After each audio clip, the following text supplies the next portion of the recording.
I was supposed to wake up at 4 in the morning today to come clean the garden, and the alarm rang once and then I hit snooze, and then I woke up in a frenzy at like 5:30 a.m. and by now it's close to 6. So the sun is already out and I don't have much time to clean up. So I'm not gonna talk too much. I'm just gonna set the camera down and I'm gonna get right to work because we have an open house tomorrow. And the garden is a disaster because the birds, you can probably hear them right now. Yeah. The birds do whatever they want here in the garden. And my whole plan was to wake up at 4 in the morning so that I could give you a whole garden tour before I start cleaning up. So I'll probably just do a really quick walkthrough, but I'm not gonna go over every single plant. And then once I'm done cleaning up, I'm gonna try and wake up really early tomorrow to come give you a tour.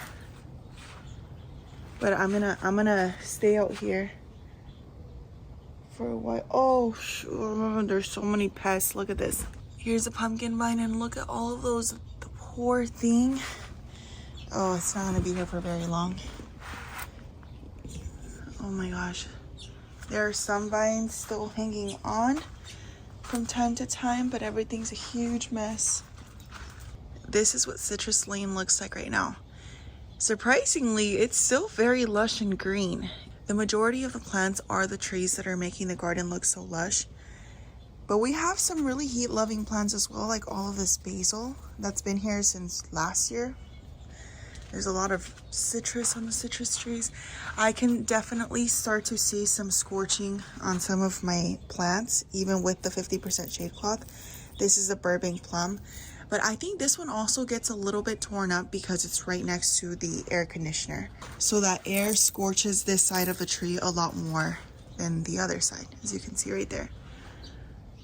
And the AC is constantly running because it's so hot. Look. This is the other part of my pumpkin vine. So things like that I'm just going to remove from the garden because they have way too many pests and I don't have time to come take care of them or to try and get rid of them. I just need to get rid of the whole plant. The rest of the garden is looking pretty good. The roses don't have much scorch at all. One thing that's very surprising to me is this avocado tree. This is a Mexico La Grande avocado, and as you can see, it's still pushing on new growth, and the new growth has a very, very minimal burning compared to some other varieties. And that's crazy to me because last year I almost lost the tree due to the fact that it was getting burnt so badly. A lot of the other trees I noticed their foliage is changing a little bit because of the heat. This tree is a pineapple guava, and as you can see, it has a very gorgeous, almost rosy glow to the tips. But this tree is very hardy, and this tree surprisingly has not had any damage at all. It's very beautiful, very ornamental. Still has not produced anything for me, but it also hasn't scorched, which is a really good thing. And then the citrus right next to it is looking amazing, as is the Parfianca pomegranate. I don't see any scorching on this tree whatsoever, but I also don't see any fruit. Where's all the fruit? It should have said some by now. That's the only thing that has me a little bit confused, is where did all my fruit go? The tree itself is massive though. And then I also noticed that my blueberries are growing like crazy with almost no burn whatsoever, which is wild. I thought the blueberries would be a lot more sensitive. And down here, I actually have a flame seedless grapevine, and this came from a teeny tiny little piece. You can see it right there that fell into the garden bed and started rooting. And at first I was just going to rip it out, but since we're moving, I figured I would just place it into a pot and bring it with me to our next home. And then I would have a piece of the grapevines. So how cool is that? And then some of my tropicals are definitely feeling the effects of the heat a little bit. Some of my avocado trees, as you can see here, are getting burned right around the edges of the leaf. And this is them being burned, right? Why is this so rusty looking? The tree is set up on drip irrigation. I'm gonna double check it just to make sure that everything's working fine. It's still pushing out some new growth, which is wild to me because it's just so freaking hot. How is it doing that? And even my soursop, look, On this side, it looks really good, still pushing out growth. But then when we look over to that side over there, you can see all of the leaves that are getting scorched because it's just too hot. And then even my shade cloth, I think that's one of the reasons why they're here. It has a big gaping hole, and the reason for that is because it's so hot that the zip ties just keep popping. The sun is just eating them up. But the rest of Iokai is looking really good. The dwarf Cavendish banana is looking fantastic, and I feel like we're actually going to get a harvest this year. The little Cotto avocado is one that I pruned back pretty hard a few weeks ago, and it started pushing a ton of new growth out immediately. But as you can see, a lot of the growth has been getting fried by the sun. So I think the majority of the tree is going to recover once it cools down, but we've been having temperatures of like 112, 113, 114, and the racks of bananas still look good. So I think that's a great success so far. The citrus is showing no signs of stress over on this side of Serendipity, which is good because I'm pretty sure it loves the little microclimate that it's in. And then let me show you the last avocado tree. This one usually doesn't perform the best during the winter time because it gets a little bit more shaded. But during the summertime, look at how lush it is with zero burn because it's in the perfect microclimate. It's almost right on the edge of the porch. And it's putting on new leaves every single day with minimal scorch. One of the other ones though that I do see with some brown edges is the Goldfinger, is the Gold Nugget Loquat. But that one I feel looks like that a good portion of the year, and I'm not sure why.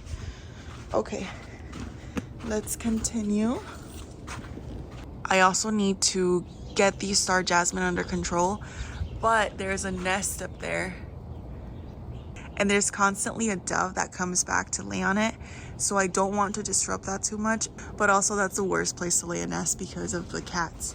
I haven't let them out with me, and so you might hear them screaming in the background just because I don't want to have any casualties while I'm trying to get the yard ready for people to come look at it. Otherwise they're just gonna see all their catch everywhere, and that's not good. The olive is also looking fantastic. It's growing despite all of the heat we've been having, which I'm not too surprised by because that one's supposed to perform really good in dry, arid climates. And something that makes me feel so proud is the fact that this red Malaysian guava has bounced back from last year. Last year, all of the fruit was burned to smithereens. The tree itself was badly burned, and I wasn't sure if it would ever recover. But look at this year, it is loaded with fruit. The leaves look very lush with minimal signs of damage, and the whole garden just looks amazing. The mulberry tree is already back almost at the same height that I pruned it back from a few weeks ago, and my apple trees are alive, and so is the sweet lime tree. I need to remove that one out of the garden.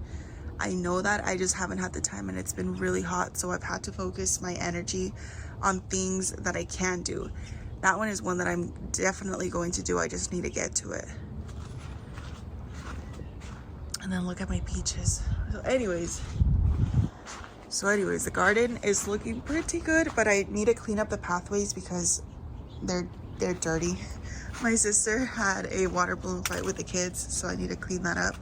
And then I also need to clear up some of these pathways because, as you can see, they're very messy. And the corn, I don't know how the production's going to be. I was supposed to come out here to hand pollinate, and I never did that, and you can see some of them starting to kind of like burst out of their shell thingy.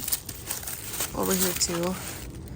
Over there too. So I don't think I'm gonna get the best harvest of corn, which is so sad. I was going to come out here to hand pollinate, but I never got around to it. Maybe I'll get a good one up there, but I never came out here to hand pollinate because it's just been so freaking hot that I haven't had the time to focus so much energy on my corn patch. And now look at the bed.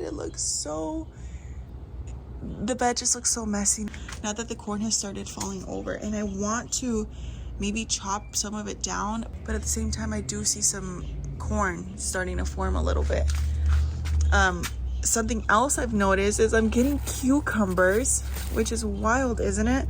This one is probably going to be bitter. It's not entirely yellow, and a few days ago it was still green. Let me prove it to you.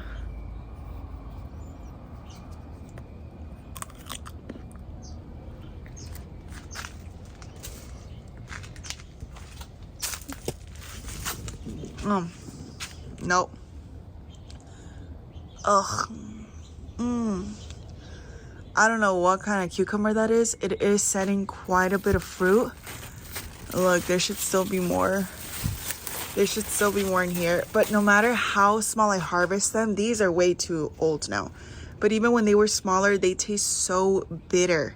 And I read online, oh, I could still feel the bitterness. I read online that that's just because of the extreme heat that can happen. And we have been having really intense heat waves. But the vine itself is looking like it's in great condition. It's just the cucumbers taste disgusting. Which is why I'm sticking to the Armenian cucumbers. Because even when I do, by some miracle, get the cucumbers to start producing, they don't taste very good. And the Armenian cucumber, because it's a melon, it can tolerate the heat with minimal wilting. It's very, very productive. And they never ever taste bitter because they're not actual cucumbers. Whereas with this cucumber, I feel like I'm just wasting space. It is helping to fill out the trellis, which will hopefully make it look more whimsical and make somebody fall in love with the garden. But as for taste, oh, it is not there. And I planted a bunch of Armenian cucumbers. I don't know where they are because I haven't been able to harvest any so far. But I planted several. And then I still have some plants like this really large basil in the garden. This one has been here for a while. And I left it for the pollinators, which I'm glad I did because there are quite a few bees around here. Oh. In fact, yeah, like the bitterness, I can still taste the bitterness. In fact, I always wondered what happened to the bees because I feel like they're never really in the garden, even though I want them to be. And then the other day I was harvesting some grapes and all of a sudden I heard some birds flapping away and I was kind of like, what's going on? What's all that commotion? And then a swarm of bees started flying over my shade structure. I ran indoors and then about an hour later I left with my sister to the store, and when we came back the swarm of bees was in my front yard and they were beginning to settle on one of the trees, which was so crazy, and they were just everywhere. They stayed there for maybe 1 or 2 days. They're gone by now. I don't know where they went, but there was like a whole line of them dead leading up to my front door. So I don't know what's going on there. We were getting ready to call somebody to see if they could come remove them safely, just because we're showing homes and we can't have a swarm of bees in the front yard. But I was just so shocked because I wasn't expecting to see that many bees, and they were right in my neighbor's yard. So I don't know if maybe a bird messed with their nest or something and they felt like they had to move. And then I also wonder where they actually went. But anyways, I'm glad to see a couple of them in the garden from time to time because they are fantastic pollinators. This is what the pathways look like. Currently, they're full of dry leaves. Most of these I'm going to be adding back into the garden beds as mulch. They're just grapevines that I chopped back maybe like 3 days ago. I was planning to get everything cleaned up, but I couldn't stay out here for very long because of the intense heat. But now I have no choice because the open house is tomorrow, so I kind of waited until the last minute just because I was dreading coming outside. And it is so lovely. I wish I would have come out here at 4 in the morning because I could have turned on all of the string lights and gotten some work done for a few hours. But I'm gonna get started now, and then if I don't finish, then tomorrow I'll do that.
All right, guys.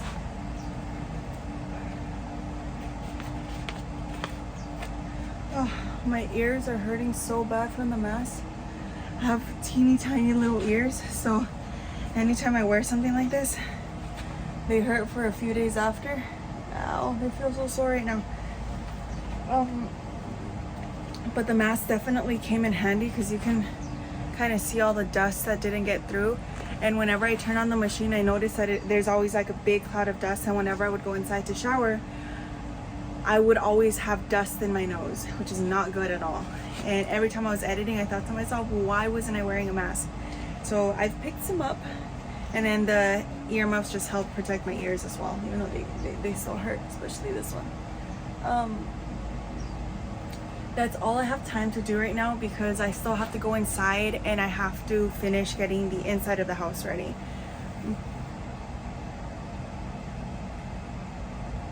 What kind of a bug is that? I still have to go inside and get the house ready. But considering the fact that we're having heat waves, I think I did a pretty good job with Serendipity. The pathways were my main concern. I didn't chop down too many of the vines. I just tucked them into the sides of the garden. Oh my gosh. Just because that made it a lot easier. And also because if I chop them back, it's so hot that they're going to start dying back a little bit more. And that might not look too good for tomorrow. So I just wanted to make sure that the pathways were cleared. The pavers were swept.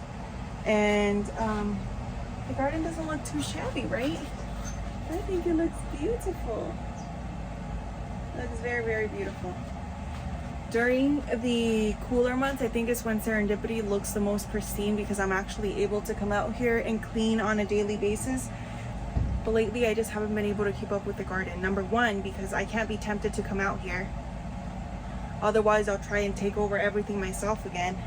Even now, I'm tempted to just pop a few seeds in the ground because there's so much empty space. So instead what I'm doing is I'm using any vines to cover up any empty containers so that I'm not tempted to plant anything, and then that way it also just helps things look a little bit more lush. But anyways, that's it for today. The heat is going up, the UV index is going up, so I need to get inside. Thank you so much for joining me.